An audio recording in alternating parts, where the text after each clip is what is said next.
Today we are going to start second part.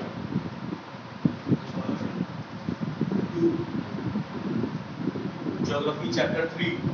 Isn't it? Yes, sir. Chapter 3 inside our earth. ठीक है?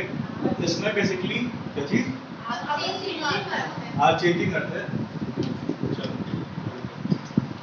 Are changing. ठीक है? इसमें हमने बेसिकली बहुत सारी चीजों का डिस्कशन पहले लेक्चर में कर लिया था. ठीक है? उन चीजों में सबसे पहली चीज हमने क्या पढ़ी थी? क्या पढ़ी थी? एटमॉस्फेयर और चेंजेस. एटमॉस्फेयर चेंजेस या फिर चेंजेस इन एटमॉस्फेयर, यही पढ़े थे. ठीक है. इसके बाद हमने एक और चीज पढ़ी थी, वो क्या थी? Presence of gases in our atmosphere. Basically वो भी एटमॉस्फेयर का हिस्सा है, लेकिन इसके कंपोनेंट्स भी हमने पढ़े थे. ठीक है, कि nitrogen, oxygen, carbon dioxide, methane, जो भी चीजें हैं वो सारी चीजें यहाँ पे प्रेजेंट हैं. ठीक है, समझ में आ रही है बात? तो उसके बाद हमने पढ़ा था components of atmosphere. Components of ATM, atmosphere इसको कहते हैं, शॉर्ट फॉर्म. ठीक है. इसके बाद हमारा हमने पढ़ा था ग्रीन हाउस इफेक्ट. ये सबको समझ में आ गया था? समझ में आया था? सौम्या, आस्था, आप तो थी ही नहीं. क्या रीजन था उसके नाम में? Out of term. Where you have gone? Where? America, Switzerland, Paris, where? अच्छा, ये तो मतलब यूपी के बच्चों का कॉमन है, छुट्टियों में मामा के यहाँ. बट उसको देखो, तो ग्रीन हाउस इफेक्ट क्या होता है मन से? मैं दो भी तुम बताओ. ऐसा बोलना कि मुझे भी समझ में आए, बाकियों को भी समझ में आए. सर ग्रीन हाउस में एक तरह का शीशे का बना रहता है. क्या? सर हाउस एक तरह के शीशे का बना रहता है सर, उसके अंदर प्लांट लगाए जाते हैं. तुम बताओ तो हम एक्सप्लेन करते हैं. ठीक है, देखो बेसिकली जहाँ पे अर्थ का जो पोल, ठीक है, या फिर जहाँ सनलाइट बहुत कम प्रेजेंट होती है, ठीक है, वहाँ पे एक शीशे का घर बनाते हैं. ठीक है, शीशे का घर बना के बेसिकली क्या करते हैं कि यहाँ पे जब भी सनलाइट पड़ती है, ठीक है, तो जब ये इन चीजों में पड़ती है इस शीशे के घर पे, ठीक है, तो वो अंदर की तरफ आके उसका जो हीट है वो क्या होता है? ट्रैप हो जाता है. ठीक है, ट्रैप होने का मतलब क्या है? शीशे के अंदर आया, रिफ्लेक्ट हो जाने के बजाय क्या हुआ? रिफ्रैक्ट हुआ. ठीक है, देखो रिफ्लेक्शन और रिफ्रैक्शन में अंतर क्या होता है? रिफ्लेक्शन L वाला. ठीक है, रिफ्लेक्शन में क्या होता है कि यहाँ पे अगर कोई लाइट गिरी तो यहीं से वापस चली जाएगी. ठीक है, but when we talk about refraction, ठीक है, तो ये इधर जाने के बजाय ये इसके अंदर चली जाती है. ठीक है, इस वाले मीडियम में घुस जाएगी. ठीक है, और जब इस शीशे के अंदर ये लाइट आई, ठीक है, तो फिर शीशे के बाहर एस्केप नहीं कर पाती. ठीक है, और इसी हीट का यूज करके इस हाउस के अंदर जो प्लांट्स हैं, ठीक है, जो प्रॉपर्ली उस जगह पे ग्रो नहीं कर पाते हैं, वहां पे इसको ग्रो कराया जाता है. नहीं समझ?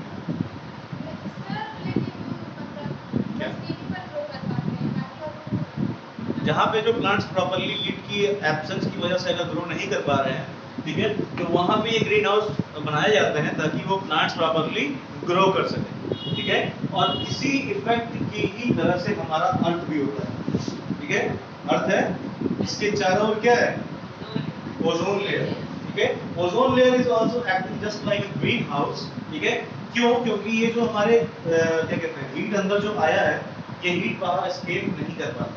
ठीक है, तो इसी तरह से जब अर्थ पे सनलाइट पड़ती है तो इस ओजोन लेयर से पास होके जो हीट अर्थ के अंदर चला आया वो फिर बाहर की तरफ नहीं जा पाता. ठीक है, और इसकी वजह से, हीट की वजह से क्या चीज प्रोड्यूस होता है यहाँ? Green house gases. ठीक है, इनको ग्रीन हाउस गैसेस इसीलिए कहा गया है क्योंकि ये बिल्कुल ग्रीन हाउस इफेक्ट से सिमिलर है. ठीक है, जैसे इसमें हीट अंदर की तरफ आ गई तो बाहर नहीं निकल पाएगी, सिमिलर वे में अर्थ से भी बाहर निकल नहीं पाती. समझ में आई बात? तो ये हो गया हमारा ग्रीन हाउस इफेक्ट. ठीक है, अब जब ग्रीन हाउस गैसेस यहाँ पे पड़ेगी तो हीट और टेम्परेचर अर्थ का बढ़ेगा. भाई देखो यहाँ पे कार्बन डाइऑक्साइड एक है ग्रीन हाउस गैस, क्लोरोफ्लोरोकार्बन है, बोलो CH4 है, मीथेन, ठीक है, CFC तो लिख ही दिया क्लोरोफ्लोरोकार्बन। तो ये सारे गैसेस क्या होंगी एटमॉस्फेयर में बढ़ेंगी, ठीक है। और जब कार्बन डाइऑक्साइड बढ़ेगी तो ह्यूमंस के लिए वो बहुत ज्यादा क्या होती है, हार्मफुल होती है, ठीक है। और हार्मफुल होने की वजह से क्या होगा, टेम्परेचर भी इंक्रीज करेगा। घर पे नहीं सो पाती हो, यहाँ कितना बड़ा मुंह खुलता है तुम लोगों को, ठीक है। तो ये है ग्रीन हाउस इफेक्ट, समझ में आ गई बात। इसके बाद हमारे पास एक टॉपिक आता है, ठीक है, जो कि है एंडोजेनिक और एक्सोजेनिक फोर्स, ठीक है। एंडोजेनिक और एक्सोजेनिक फोर्स क्या होता है बताएगा? क्या तो थोड़ा पढ़ा है, नहीं तो बताइए।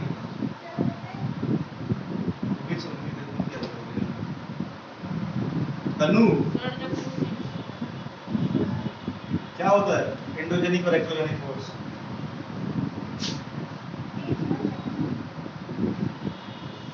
क्या होता है मानसी बताओ। सर जो एक्सोजेनिक फोर्स होता है, एंडोजेनिक बताओ।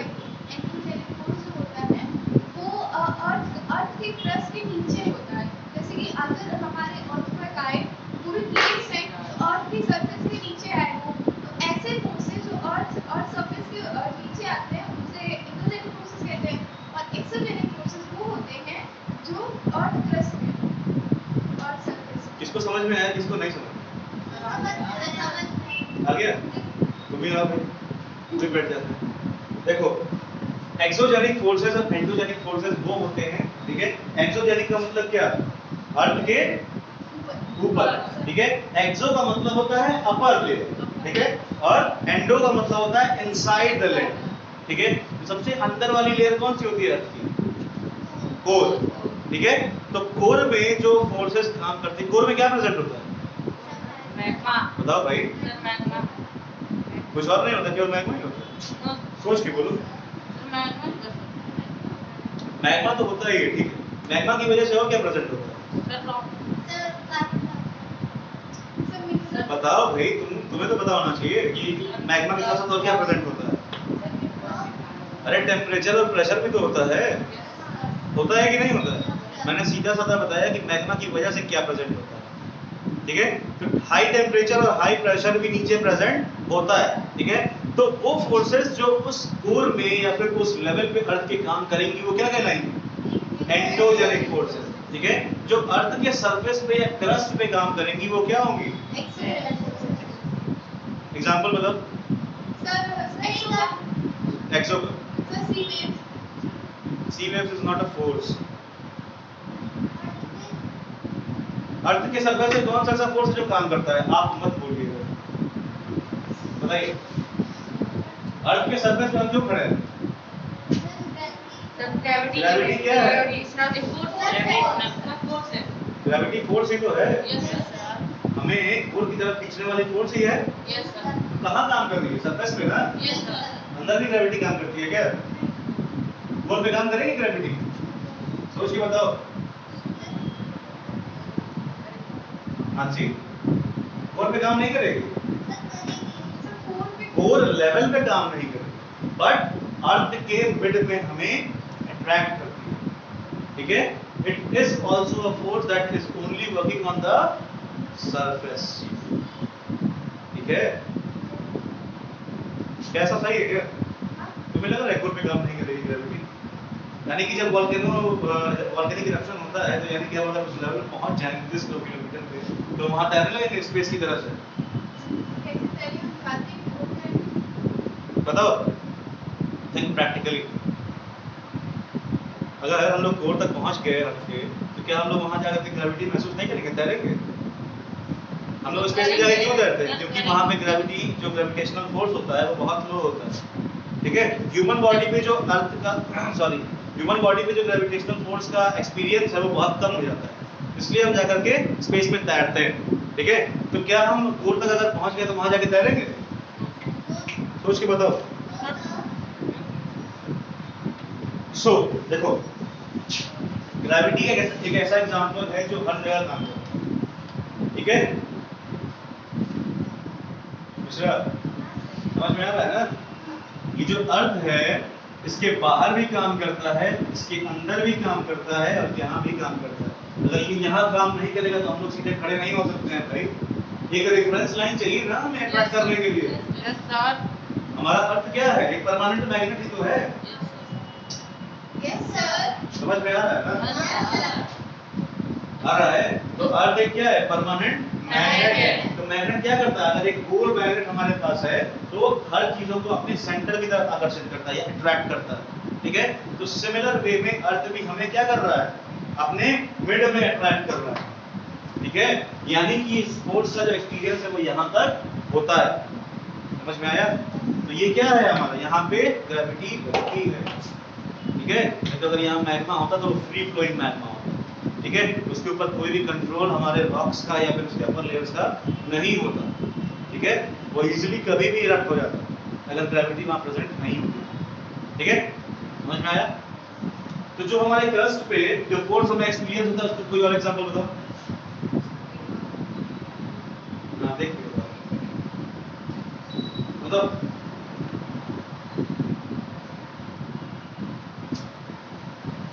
बताओ भाई कौन सा फोर्स हो सकता है? बताओ। Tidal force, electrical force, magnetic force, ये कहाँ एक्सपीरियंस होता है? मानसी उषा सरफेस के अंदर भी ले जाती हो क्या? तन्नू कहाँ ये सब एक्सपीरियंस होता है? बताओ। बुक मत पढ़ो, बताओ। मैग्नेट जिस फोर्स से किसी चीज को अट्रैक्ट कर रहा है वो क्या है? वो फोर्स ही तो है। सेंट्रीपिटल फोर्स, ये वाला याद है कि भूल गए? सेंट्रीपिटल फोर्स का अर्थ के अंदर जाकर करते हो तुम लोग एक्सपीरियंस। ऐसा तो है ना कि 3000 किलोमीटर अंदर घुस गया फिर वहां पे सेंट्रीपिटल फोर्स एक्सपीरियंस कर रहे हो। ठीक है? तो ये सब चीजें क्या है? Endogenic force. एंडोजेनिक नहीं एक्सोजेनिक, क्योंकि वो सरफेस पे है। समझ में आया? Okay. So, endogenic forces are the forces that work on the surface of the earth. Sorry. The earth movements are divided on the basis of the forces which cause them. The forces which act in the interior of the earth are called as endogenic, and the forces that work on the surface of the earth is known as exogenic. Okay? Endogenic forces sometimes produce sudden movements, at the other times produce slow movements. Sudden movements like earthquake and volcano cause mass destruction over the surface of earth. ठीक है? तो volcano कहाँ से erupt होता है? Core से। Core से यानी कि अर्थ के इंटीरियर से। भैया फोर्स कहाँ से लगेगा? इंटीरियर पार्ट क्या है? इंटीरियरस्ट पार्ट कोर है ना। तो उस फोर्स का जो डेवलपमेंट होगा वो कहाँ से होगा? कोर से होगा। तो जब कोर से ये प्रेशर डेवलप करते करते करते यहाँ तक पहुँचेगा तभी तो ये फिर इसके ऊपर वाले पार्ट्स को डिस्ट्रॉय करेगा। है कि नहीं है? गलत हो तो बताओ। ऐसा नहीं है। I can also be wrong. अरे इंसान है भाई, मशीन थोड़ी ना कि हर चीज की जो क्या कहते हैं एरर की प्रोबेबिलिटी वो बिल्कुल 100% है। I cannot be 100% right, so tell me if I am wrong anywhere. Okay? So it is the force, it is a pressure that develops from the core. Okay? And this type of force is known as endogenic force. ठीक है? इसी को क्या कहते हैं? Endogenic force कहते हैं। ठीक है? और जो यहाँ पे एक्सपीरियंस कर रहे हैं यानी कि जहाँ हम खड़े हैं, मैंने ये फोर्स इसको दिया, प्रोवाइड किया, ये क्या है? मैं इसको धक्का लगा रहा हूँ ऐसे करके, ये क्या है? Exogenic force. ठीक है? बोलो भाई। तो जब सब बोलते हैं तो उस टाइम तुम भी बोला करो, पूछने में ना बोलो। ठीक है? तो ये हो गया एंडो और एक्सो में डिफरेंस। ठीक है? तो एंडोजेनिक जो फोर्सेस होते हैं वो कई बार सडन मूवमेंट्स करते हैं और कई बार बहुत हाई लेवल पे मूवमेंट करते हैं। ठीक है? जब सडन मूवमेंट्स होती हैं तो उनको क्या कहते हैं? सडन मूवमेंट मतलब छोटा मोटा मूवमेंट अगर कहीं हुआ एंडोजेनिक फोर्सेस की वजह से तो उसको क्या कहेंगे? आस्था। सडन मूवमेंट्स, अचानक से धरती हिल गई तो क्या है? अर्थक्वेक है। और जब मास डिस्ट्रक्शन होता है या फिर बहुत बड़े लेवल पे मूवमेंट होती है तो क्या होता है भाई? अगर उस फोर्स जो एंडोजेनिक फोर्स है उसकी वजह से बहुत बड़े लेवल पे मूवमेंट होने लगी, ठीक है। तो उसकी वजह से क्या होगा, अर्थक्वेक तो आ ही रहा है, उसके साथ और क्या हो सकता है भाई, कोर से, ये कोर है, ये मेंटल है और ये क्रस्ट है, ठीक है। यहाँ से मूवमेंट होना शुरू हुआ, करते करते यहाँ तक पहुंच गया, क्या निकलेगा, क्या होगा, वोल्केनिक इरप्शन, समझे। तो जब अर्थक्वेक होता है, ठीक है, तो अर्थक्वेक जब बहुत बड़े लेवल पे होता है तो ज्वालामुखी फटता है या फिर वोल्केनिक इरप्शन होता है, समझ में आया। तो ऐसा भी समझ में नहीं आ रहा, अभिषेक मिश्रा से किसी कांटेक्ट होगा तो कल उसको जरूर क्लास में बुलाना, तो उसको कॉल करना, ठीक है, कह देना कि सर बुला रहे हैं आपको, और कौन नहीं है, दिव्या, दिव्या उसका भी वर्किंग कंप्लीट है क्या, सर सुबह बाद में स्क्रीनशॉट मार देंगे, कोई दिक्कत नहीं, उसको भी ये कह देना कि सर बुलाएं। शुभम, कौन शुभम, अच्छा वो पीछे वाला इंग्लिश, उसको भी बुलाना, ठीक है। तो ये होता है हमारा एंडोजेनिक और एक्सोजेनिक फोर्स, ठीक है। A volcano is a vent opening on the earth crust through which, बार-बार मैं देंगे, ठीक, छापड़ में ना वही नाश्ते में लिखोगे, उधर देखो वहां पढ़ाया जा रहा है ना।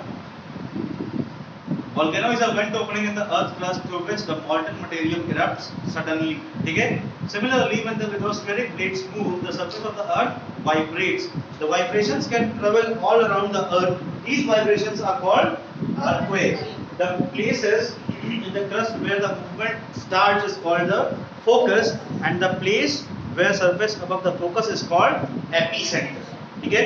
तो epicenter हम कब कहेंगे किसी चीज को, जब वहां से हमारा अर्थक्वेक की स्टार्टिंग हो रही, ठीक है। So when we see this type of earth surface, अगर ये हमारा अर्थ सरफेस है, ठीक है, इसके नीचे हमारा क्या है, अरे भाई हमारा सरफेस हो गया क्रस्ट, इसके बाद क्या होता है मेंटल, इसी के यहाँ पे क्या प्रेजेंट होता है, मैग्मा होता है, ठीक है।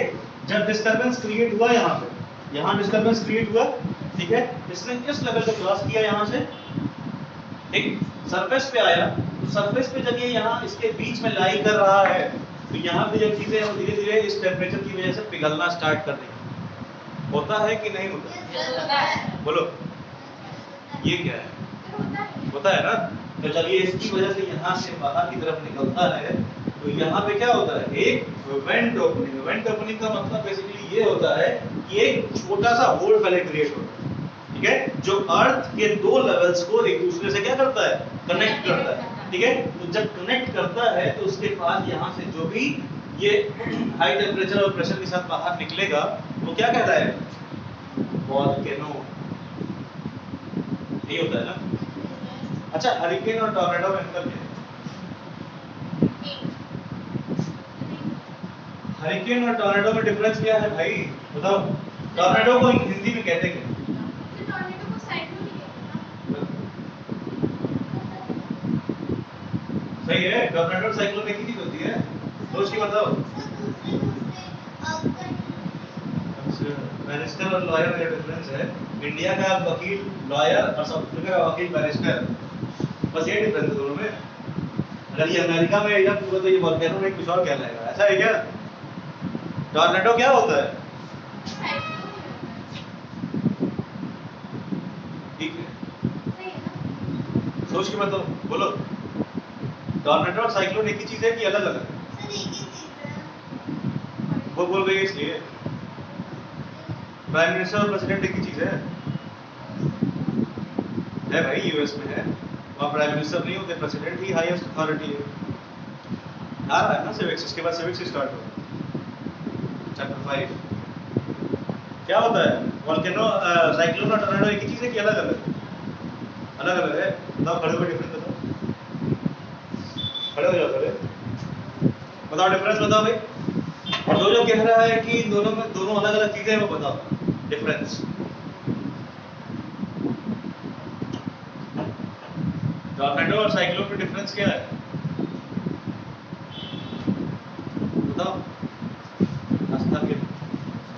क्या डिफरेंस है टॉर्नेडो और साइक्लोन में, डिफरेंस है क्या, डिफरेंस है। अगर दोनों एक ही चीज है या दोनों में डिफरेंस है तो दोनों का रीजन क्यों दोनों एक ही चीज है, क्यों दोनों अलग अलग चीज है? समझा? एक ही है।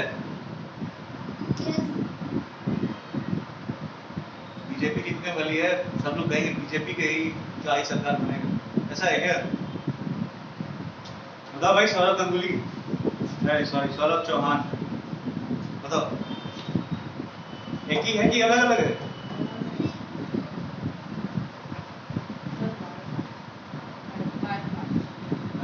Sir, 12 5. 12 की नहीं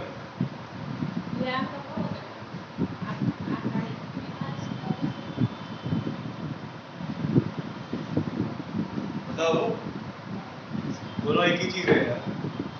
बैठो। टॉर्नेडो और साइक्लोन एक ही चीज है। जब उसने फाइट किया तुमने तो बीच में कह दिया था कि मतलब ये अलग अलग चीजें होती है, कहे थे ना? बोलो दिव्यांश, ठीक है? 10 पे बताना, ठीक है? तो ये हमारा एक ही चीज है, टॉर्नेडो या साइक्लोन, दोनों ही हमारा चक्रवात को ही कहते हैं। हरिकेन और साइक्लोन या टॉर्नेडो में अंतर क्या है? ये हरिकेन और साइक्लोन टॉर्नेडो में अंतर क्या है? जब वो पानी के सरफेस पे होता है तो वो क्या होता है? साइक्लोन। जब वो लैंड सरफेस पे होता है तो क्या बन जाता है? हरिकेन क्या होता है? हरिकेन, ठीक है?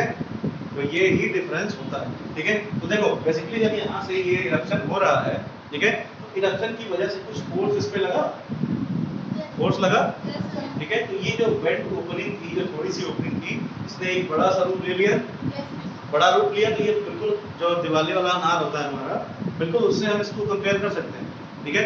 जब ये बाहर की तरफ निकला तो इसने एक सरफेस का फॉर्मेशन किया, ठीक है? बहुत सारे केसेस में ये पहाड़ों में से ही निकलता है, जैसा कि किसी ने बताया था, ठीक है? तो किसी ने क्या, मैंने बताया, किसी ने क्वेश्चन ये पूछा था कि सर ज्यादातर ये पहाड़ों के हिस्सों में होता है क्या, ठीक है? तो मैंने कहा था हाँ, क्यों? क्योंकि कई बार पहाड़ क्या होते हैं? खोखले होते हैं, ठीक है? और इसकी वजह से वो पहाड़ से थ्रू ये बाहर आता है। बट जब हम मैग्मा की बात करते हैं, वोल्केनिक इरप्शन की बात करते हैं, तो जब वो टेम्परेचर डिक्रीज करता है, ठीक है, तो वो एक पहाड़ का रूप ले लेता है, ठीक है?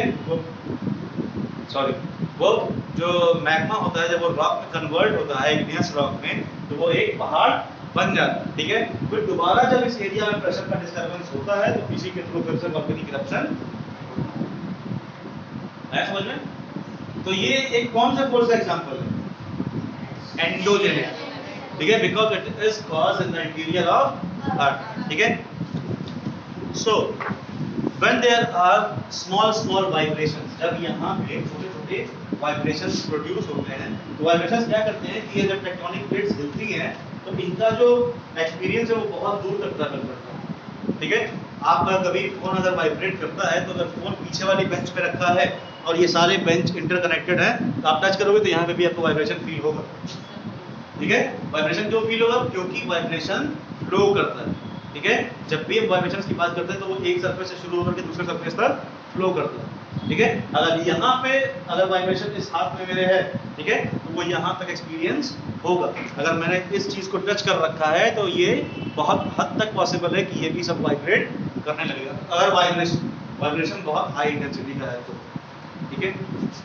तो जब ये यहाँ से वाइब्रेट करना स्टार्ट किया, मान लो, ठीक है, तो ये 100 किलोमीटर, 150 किलोमीटर, 200 किलोमीटर एक्सपीरियंस होता है। क्या हुआ था जब 2015 में जब अर्थक्वेक आया था तो नेपाल से शुरू हुआ था, काठमांडू से, ठीक है? और वो पूरा यूपी, ये हमारा गोरखपुर और जितना भी ये सब पश्चिमी बिहार के इलाके हैं, ये सारी चीज़ों में उनका एक्सपीरियंस किया था और बहुत हाई लेवल पे बर्बादी वहाँ पे भी हुई थी, ठीक है? क्यों हुई थी? क्योंकि vibrations were flowing in every direction, ठीक है? और जहां से ये वाइब्रेशन स्टार्ट होते हैं इनको हम क्या कहते हैं? फोकस, ठीक है?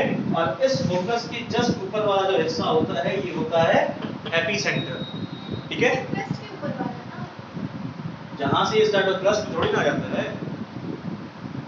अरे यहाँ पे फोकस है, यहाँ से ये हिलना शुरू हुआ, ठीक है? इसके ऊपर का जो लेयर होगा यहाँ पे वो क्या कहलाएगा?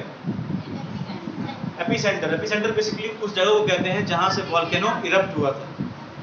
क्या? अर्थ के सरफेस के ऊपर अर्थ का सरफेस थोड़ी ना है। कहाँ से तुमको दिख रहा है कि ये अर्थ का सरफेस है? ये देखो देखो ये दिखा रहा है कि यहाँ से हमारा अर्थक्वेक ये फोकस है, ठीक है, और ये सरफेस नहीं है। कहाँ से तुमको सरफेस दिख रहा है? ये बस दिखा रहा है कि सिस्मिक वेव्स जो होती हैं वो अलग अलग डायरेक्शंस में फ्लो करती हैं। ये अर्थ का सरफेस नहीं है। कहाँ हो? समझ में आया? ये अर्थ का सरफेस नहीं है, पढ़ लो यहाँ पे। The place or the surface just above the focus is known as epicenter. समझ में आया? तो ऐसा थोड़ी ना कि अगर वहाँ पे जो है अर्थक्वेक का फोकस है तो यहाँ जहाँ हम लोग ऊपर खड़े हैं ये एपिसेंटर है। एपिसेंटर उसको नहीं कहते हैं। एपिसेंटर जहाँ से टेक्टोनिक प्लेट्स की मूवमेंट स्टार्ट हुई थी, तो मूवमेंट नीचे के प्रेशर की वजह से ही होती है, ठीक है। तो जो प्रेशर जिस पॉइंट पे लग रहा है टेक्टोनिक प्लेट्स पे वो क्या है? फोकस है, ठीक है। और जो टेक्टोनिक प्लेट्स मूव कर रही हैं उन टेक्टोनिक प्लेट्स का जो लेवल है वो क्या कहलाएगा? एपिसेंटर। अरे यही तो है ना टेक्टोनिक प्लेट। यहाँ पे मान लो प्रेशर खूब ज्यादा लगा, ठीक है, तो यहाँ पे हमारा जो है ये टेक्टोनिक प्लेट मूव करना स्टार्ट की। टेक्टोनिक प्लेट इतनी पतली थोड़ी ना होती है, अरे पत्थर ही तो होते हैं नीचे, तो वो पत्थर मूव करना स्टार्ट किए। तो पत्थर जब मूव करना स्टार्ट करेगा तो पत्थर मान लो इतना बड़ा है, तो ये फोकस हो गया जहाँ पे प्रेशर लगा, और उसके ऊपर वाला क्या कहलाएगा? आया पक्का? Vibrations travel outwards from the epicenter as waves. बिल्कुल वाइब्रेशंस वेव्स की तरह ट्रैवल करते हैं। जैसे कि इलेक्ट्रिसिटी क्या करती है? वेव्स की तरह ट्रैवल करती है तारों में। बोलो, जब समुद्र की जो लहरें होती हैं वो क्या करती है? ऐसे करते हुए ऐसे मूव करती है ना, ऐसे वैसे ही ये वाइब्रेशंस भी मूव करते हैं, ठीक है। यहाँ वाइब्रेट हुआ ऐसे करके, ठीक है। क्यों होता है बताओ? वाइब्रेट क्यों होता है? सर क्योंकि अंदर से जो हीट प्रेशर आता है उसकी वजह से, ठीक है। प्रेशर कुकर है, उसकी सीटी ऊपर क्यों हो जाती है? क्योंकि अंदर बहुत ज्यादा प्रेशर क्रिएट हो गया है, ठीक है। तो जब वो प्रेशर क्रिएट हुई तो वो सीटी हिल तो सकती नहीं है, तो क्या करती है? उठ के प्रेशर को रिलीज कर देती है। अगर सीटी को हम दबा दें और बहुत ज्यादा प्रेशर क्रिएट हो जाएगा तो क्या होगा? कुकर फट जाएगा, ठीक है। सिलेंडर जब फटता है तो वो क्यों होता है? क्योंकि उसके अंदर जो गैस होता है वो बहुत ज्यादा कंप्रेस करके रखा होता है। कंप्रेस का मतलब क्या है? उसके ऊपर प्रेशर बहुत ज्यादा होता है, ठीक है, और इसीलिए सिलेंडर के धमाके बहुत भयंकर होते हैं, ठीक है। एक जो लैंडमाइन होता है, लैंडमाइन के इक्वल इंटेंसिटी का धमाका एक सिलेंडर के फटने पे होता है, ठीक है। क्यों? क्योंकि सिलेंडर बिल्कुल एक पटाखे की तरह होता है, लेकिन वो पटाखा बहुत लार्ज लेवल पर डिस्ट्रक्शन क्रिएट करता है, ठीक है। और क्यों क्रिएट करता है? Just because of the pressure, ठीक है। और इसी वजह से ही ज्वालामुखी भी होती है। जब बहुत ज्यादा प्रेशर हो जाएगा, तुम्हें ही रस्सी से बांध दिया जाए तो तुम्हारे पूरे शरीर पे क्या होगा? प्रेशर महसूस होगा, क्योंकि खून का जो सर्कुलेशन है वो रुक जाएगा, ब्लड का सर्कुलेशन, ठीक है। तो किसी एक एरिया में बहुत ज्यादा प्रेशर बन गया यहाँ पे, तो तुम्हें क्या मन करेगा कि इसको जल्दी से रिलीज किया जाए। तो आप कितना भी प्रेशर लगा जिसको तोड़ना चाहो, ठीक है, तो तोड़ोगे तो क्या होगा? आपकी बॉडी में प्रेशर क्रिएट होगा और रस्सी टूट जाएगी। आपने क्या लगाया? उस पर फोर्स लगाया या प्रेशर लगा? इस पे फोर्स लगा, इस वजह से मूवमेंट करना शुरू किया और प्रेशर यहाँ पे बिल्डअप हो गया। आगे समझ में? कोई परेशानी है किसी को? Okay. Greatest damage is usually closest to the epicenter and the center of the earthquake decreases away from the center. जैसे जैसे ये वेव्स फ्लो करती हैं, ठीक है, और जितना जितना दूर मतलब ट्रैवल होता जाता है इनका, वैसे वैसे इनकी इंटेंसिटी कम होती जाती है, ठीक है। और अर्थक्वेक की जो क्या कहते हैं उसको, इंटेंसिटी होती है, उसको हम किस चीज में नापते हैं? ठीक है, रिक्टर स्केल समझ में आता है। तो रिक्टर स्केल पे अगर अभी तक का सबसे ज्यादा कितना अर्थक्वेक को मेजर किया गया पता है? हम लोगों के सामने आया था 2015 में, बताओ। 6.9 रिक्टर स्केल का अभी तक का हाईएस्ट अर्थक्वेक मेजर किया गया, ठीक है। लोग ये भी कहते हैं कि अगर 10 रिक्टर स्केल का अर्थक्वेक आ जाए तो अर्थ में, कोर में और मेंटल में, ठीक है, एक बहुत गहरे गड्ढे का फॉर्मेशन हो जाएगा, ठीक है। आप ऐसे जगह पे देख सकते हो कि यहाँ मैग्मा बह रहा है, ठीक है, और पूरा अर्थ एक तरह से शेक कर देगा, ठीक है, और मैक्सिमम पार्ट अर्थ का पानी के अंदर डूब जाएगा। क्यों? क्योंकि अर्थ के क्रस्ट में क्या है, क्रस्ट में क्या है भाई, क्रस्ट क्या है, सॉरी, कोर में क्या है, कोर में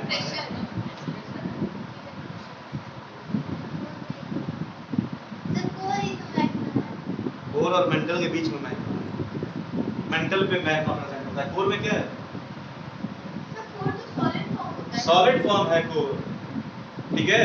जब सॉलिड के बीच में का जो डिस्टेंस है वो सब कुछ बराबर हो जाएगा तो क्या होगा, जो सॉलिड फॉर्म है वो मैग्मा की वजह से पिघल जाएगा, क्या बचेगा, कुछ बचेगा, जितनी भी सीज वगैरह हैं वो सारी क्या करेंगी कि अर्थ के जितने भी ये हमारे लैंड फॉर्म्स है इनको डुबा देंगी, ये सारी चीजें खत्म हो जाएंगी, because it is all situated above the water, है कि नहीं।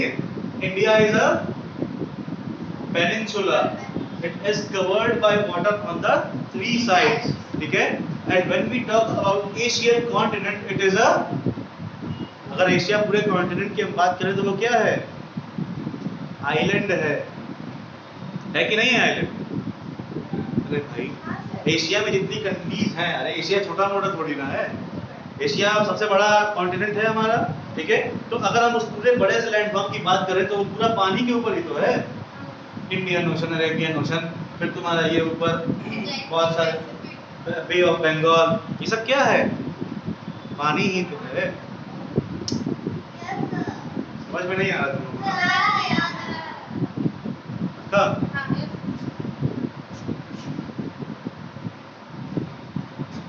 सबसे ज्यादा डिस्ट्रक्शन एपिसेंटर पे होता है, उसके बाद कहाँ होता है, उससे दूर जाते जाते फिर उसकी इंटेंसिटी क्या होती है, कम होती है, ठीक है। ओके, तो ये देखो फिगर में दिया हुआ है, ये फिगर 3.2 3.3 को टिक कर लिए लीजिए, ठीक हो चुका है। चलो, although earthquakes cannot be predicted, the impact can certainly be minimized if we are prepared beforehand, ठीक है। earthquake की का कोई भी पहले से ही अंदाजा नहीं लगा सकता है, ठीक है। आप ये नहीं बता सकते कि कब किस पॉइंट पे प्रेशर सबसे ज्यादा क्रिएट होगा, ठीक है, समझ में आ रहा है। यहाँ पे जो प्रेशर बिल्डअप होता है ये आप कभी भी पहले से डिसाइड नहीं कर सकते हो, ठीक है। यहाँ पे जो प्रेशर किस पॉइंट पे लगेगा ये तो हम और नहीं बता सकते, ठीक है। तो बेसिकली ये बस हम ये बता सकते हैं कि क्या हो सकता है, अर्थक्वेक अगर आ रहा है, अगर उसकी वाइब्रेशंस पहले से हमें महसूस हो रही है तो हम उसके लिए पहले से तैयार हो सकते हैं, ठीक है। हम इस जगह को छोड़कर कहीं और जा सकते हैं, ठीक है, ताकि जो लाइफ की जो मिनिमाइजेशन है वो कम हो, ठीक है। लाइफ की जो हार्मफुल क्या कहते हैं, लाइफ को जो हार्म पहुंचता है वो ना हो। नहीं समझ में आ रहा है, अरे देखो भाई सीधी सी बात ये है कि अर्थक्वेक का कहीं आने वाला है पहले से बता सकती हो, कहीं पे बाढ़ आने वाली है तो पहले पता चल जाता है क्योंकि लेवल इंक्रीज हो रहा होता है पानी का, ठीक है। बट अर्थक्वेक जमीन के अंदर से आता है, तो क्या आप बता सकती हैं क्या कि मैग्मा का जो प्रेशर या टेम्परेचर का बिल्डअप है वो किस पॉइंट पे कहाँ सबसे ज्यादा हो रहा है, क्या तो फिर आप मैग्मा के अंदर से बैटरी लेते रहिए, अरे यहाँ पे, अरे यहाँ पे ये कर सकती हो क्या, एक उंगली डालोगे ना, डालते ही फिर उसके बाद ये दिखेगी नहीं मैग्मा, होता है ना। यहाँ तक कि लोहा भी पिघल जाता है, क्यों, क्योंकि कितना टेम्परेचर होता है 1000 डिग्री सेल्सियस, ठीक है। और ऐसा भी नहीं कि पैर डाले ऐसे करके निकाल लिए उसके बाद पानी डाल दिए तो सही होगा, क्योंकि पानी का बॉइलिंग पॉइंट होता है 100 डिग्री सेल्सियस, 1000 पे जब पड़ेगा तो क्या हो जाएगा, खत्म, ठीक है, वेपर में कन्वर्ट हो गया, वो पता भी नहीं चलेगा कहाँ गया, ठीक है। So this is the basic knowledge that we all get by these things, ठीक है, कि हम किसी भी पॉइंट पे एग्जैक्ट प्रेशर कहाँ ज़्यादा बिल्डअप हो रहा है ये बता नहीं सकते, ठीक है। और इसके लिए बस इसके जो इफेक्ट होता है इसको हम मिनिमाइज कर सकते हैं अगर पहले से तैयार हो जाए, ठीक है, क्योंकि वाइब्रेशंस पहले से धीरे धीरे महसूस होनी शुरू हो जाती है, ठीक है। जितने भी एरियाज होते हैं जो रेलवे ट्रैक के किनारे बने होते हैं उनको तो इन सब चीज़ों की आदत होती है, वाइब्रेशंस की, क्यों होती है आदत, ट्रेन जब उधर से गुजरती है ना तो पूरा एरिया हिलाते हुए गुजरती है, ठीक है, उनके लिए डेली अर्थक्वेक का चीज़ है। बट उस टाइम में क्या हिलता है, क्रस्ट, ठीक है, वो भी केवल उसी एरिया का, पूरे अर्थ का क्रस्ट नहीं हिलता है, केवल उस एरिया का सरफेस हिल रहा होगा, just because of the pressure created by the train, ठीक है। But when it comes to the earthquake, it is the pressure build up inside the earth, mantle, कितना हुआ, ठीक है। सो ये था हमारा आज का टॉपिक, ठीक है। इसके बाद हमें एक डिस्कशन ये करनी है किस चीज की,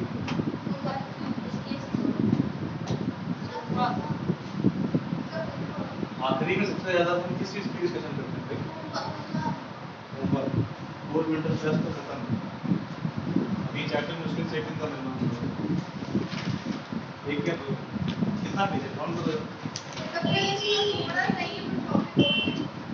टॉपिक है? अच्छा, वाटरफॉल है,